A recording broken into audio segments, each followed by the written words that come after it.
എന്റെ കൂടെ ഉണ്ടായിരുന്ന കുട്ടിയെ കണ്ടോ? ഇല്ല കണ്ടില്ല. അടുത്ത സ്റ്റോപ്പിൽ ഇറങ്ങാനുള്ള എഴുന്നേറ്റ് ഇങ്ങോട്ട് വന്ന് നിന്നേ. ഒരു 5 വയസ്സുള്ള കുട്ടിയാ. ഞാൻ കണ്ടില്ലെന്ന് പറഞ്ഞില്ലേ ചേച്ചി, അവിടെ നോക്ക്. അടുത്ത സ്റ്റോപ്പ് എത്താറായി, എഴുന്നേറ്റേ. തനിക്ക് പറഞ്ഞാ മനസ്സിലാവില്ലേ? കുഞ്ഞിനെ കാണാതെ വിഷമിച്ചിരിക്കുമ്പോഴാ. ഒരു 2 മിനിറ്റ് വെയിറ്റ് ചെയ്തൂടെ?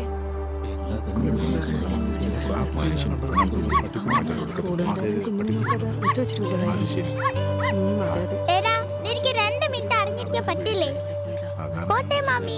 ശരി കുട്ടിയല്ലേ, ഇന്ന് അവന് മാപ്പ് കൊടുക്കാം. ഞാൻ എന്റെ അമ്മയോട് പറഞ്ഞിട്ടുണ്ട്. നിന്നെ ഒന്നും പറയില്ലല്ലേ മമ്മി? മതി ഇങ്ങ് വാ. നല്ല മമ്മി. ഇന്ന് ആരാണവ കണി കണ്ടേ? കച്ചവടം തീരെ മോശ. ആ ചേച്ചി എന്താ വേണ്ടേ? 10 പവൻ സ്വർണ്ണം ഉണ്ടാവോ? എന്റെ പൊന്നു ചേച്ചി, സ്വർണ്ണോ? ഇല്ലല്ലോ. ഇതെങ്ങനെയാ കൊടുക്കുന്നേ? അത് പുഴുങ്ങിട്ടാ ചേച്ചി. അയ്യടാ, പച്ചക്ക് തിന്നണോ പുഴുങ്ങി തിന്നണോന്ന് ഞാൻ തീരുമാനിച്ചോളാം. ഞാൻ ചോദിച്ചത് ഒരു ചോളത്തിന്റെ വില എത്രയാന്നാ. ഓ 30 റുപ്പീസ്, വെറും 30 റുപ്പയുള്ളൂ. ശരി, സാരമില്ല. നല്ല ഇളഞ്ചോളം നോക്കി ഒന്ന് എടുക്ക്. എങ്ങനെ ഉണ്ടാവണമെന്നറിയോ? വായിൽ വെച്ച ഉടനെ തന്നെ വെണ്ണ പോലെ അലിയണം. ചോളം വെണ്ണ പോലെ. ആ ഇതാ ചേച്ചി. ചൂട് പോരാ ചേച്ചി? ആ മതി.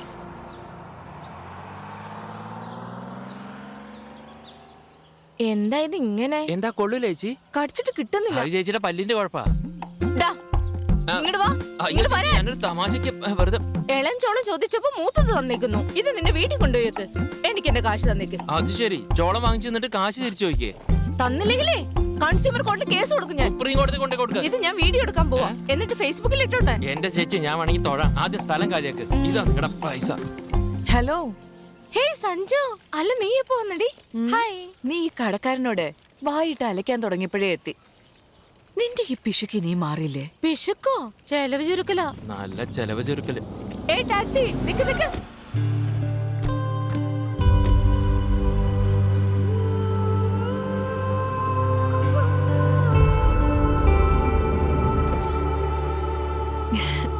Come Ria, come. Let's go. വാ. വാടി. ആദ്യം രണ്ടുപേരും പോയി കുളിക്കേ, എന്നിട്ട് വല്ലതും കഴിക്കാം. നല്ല വിശപ്പുണ്ടാവും.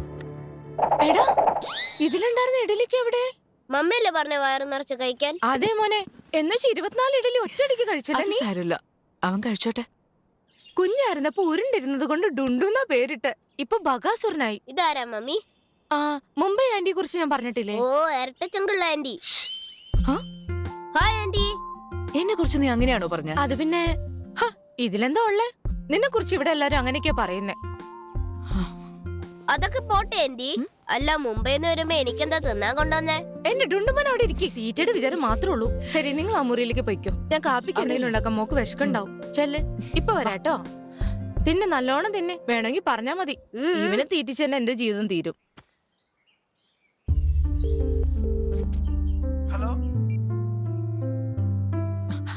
Sir, I'm qualified.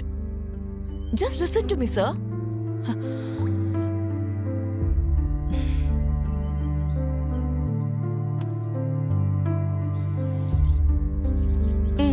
Thanks. എല്ലാവർക്കും MBA MTech മതി. അപ്പൊ മറ്റുള്ളവർ പഠിച്ചതൊന്നും ഡിഗ്രി അല്ലേ?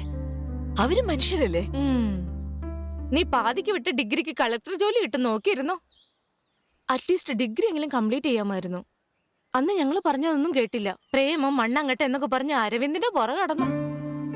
ദേ നോക്ക് സഞ്ജു, ഈ ലിബറേഷൻ, ഫെമിനിസം ഇതൊക്കെ സിനിമയിലും മാഗസീനിലൊക്കെ വായിക്കാൻ വളരെ നല്ലതാണ്.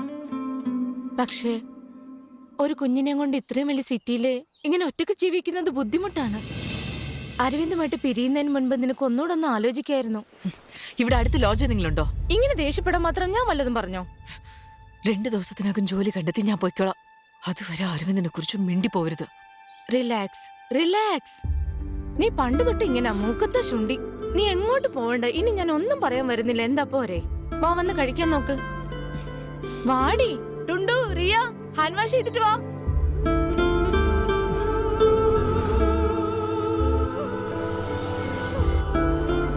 മാഡം, BPO ജോലി എന്നൊക്കെ പറഞ്ഞാൽ നൈറ്റ് ഷിഫ്റ്റ്സ് ആയിരിക്കും. പലതരത്തിലുള്ള കോൾസും വരും. നിങ്ങളെ പോലുള്ള ആൾക്കാർക്ക് അത് ശരിയാവില്ല. അത് സാരമില്ല സർ.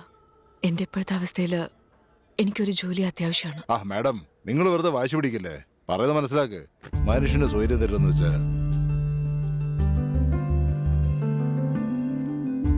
ഈ ജോലി കിട്ടണമെങ്കിൽ നിങ്ങൾ 1 ലക്ഷം രൂപ ഡിപ്പോസിറ്റ് ചെയ്യണം. അതിന് റെഡിയാണോ? സർ, അത്രയും പണം ഉണ്ടായിരുന്നെങ്കിൽ ഞാൻ എന്തിനാ സർ ജോബ് അന്വേഷിക്കുന്നത്? എനിക്കിനി ഒരു ബിസിനസ് തുടങ്ങാലോ. എനിക്കൊന്നും ചെയ്യാൻ കഴിയില്ല മാഡം. ഞാൻ ഇവിടുത്തെ ജോലിക്കാരനാണ്. Okay sir, thank you. എടാ സുബ്രഹ്മണ്യ, മെയിൻസ് ലാബിന്റെ വാർപ്പൊക്കെ കഴിഞ്ഞോടാ? ആ കഴിഞ്ഞു സാറേ. ലേഡീസ് അല്ലേ?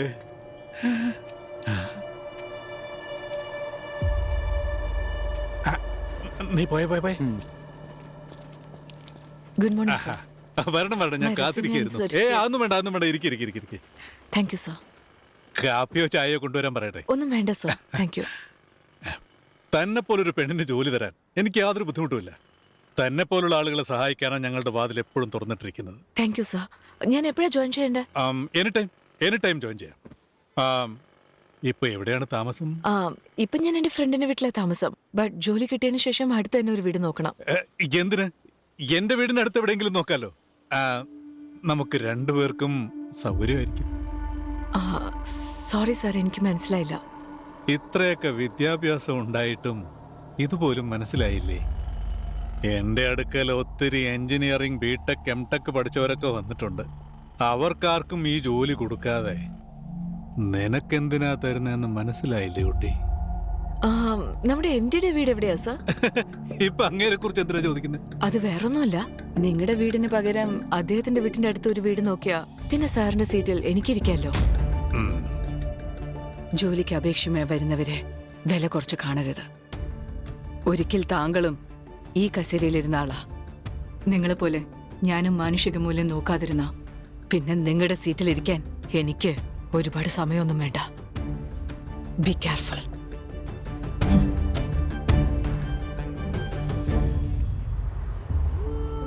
സഞ്ജു ഇപ്പോഴും അതാലോചിച്ചോണ്ട് നിക്കണോ? സഞ്ജു, തൊട്ടന് പിടിച്ചനൊക്കെ ഇങ്ങനെ വഴക്കിട്ടാൽ എങ്ങനെയാ? ഈ ലോകത്ത് പലരും പല ടൈപ്പാ. ആവശ്യം നമ്മുടെ ആയതുകൊണ്ട് കുറച്ചൊക്കെ അഡ്ജസ്റ്റ് ചെയ്യണം. എന്ന് വെച്ചാൽ ഞാൻ അവന്റെ കൂടെ പോയി കിടക്കണോ? ദേ കണ്ടില്ലേ, ഈ അടുത്തയാട്ട വേണ്ടെന്ന് പറഞ്ഞ അരവിന്ദിന്റെ കൂടെ എങ്ങനെ? അരവിന്ദിന്റെ കാര്യം പറയണ്ട. ശരി,